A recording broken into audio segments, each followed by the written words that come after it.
এই ওয়াজ মাহফিলের সভাপতি সাহেব, প্রধান অতিথি সাহেব এবং আমাদের প্রাণপ্রিয় প্রধান বক্তা, ওনার অনুমতি কর্মে আপনাদের সামনে আমি দাঁড়িয়েছি এবং আমার সামনে মুসল্লিবৃন্দ, পর্দার আড়ালে মা বোনেরা, আসসালামু আলাইকুম রাহমাতুল্লাহ। সম্মানিত উপস্থিতি, দীর্ঘদিন পর আজকে এই দেশ নতুন করে স্বাধীনতা অর্জনের পর 5ই আগস্টের পর নিঃশ্বাস পরিপূর্ণভাবে আমরা ছাড়তে পারছি।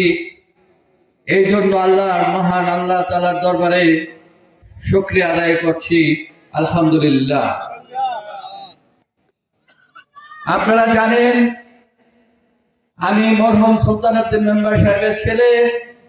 আমার পিতা আপনাদের বোর্ডে দীর্ঘদিন মেম্বার ছিলেন এবং উনির কার্যক্রম কি ছিল আপনারা আমার থেকে অনেক ভালো জানেন।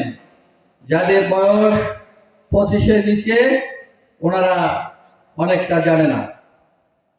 2013 সাল থেকে এই ডাঙ্গা ইউনিয়নের প্রতিটা গ্রামে আমার যাতায়াত, আমি চলাফেরা করতেছি।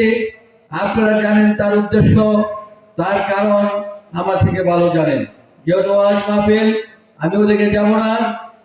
আপনাদেরকে আমি বলবো, একটি কথাই বলবো, এই 16-17 বছর আমরা যে নির্যাতন, এবং আপনারা জানেন 2018 সালে আমি কারাবন্দী ছিলাম।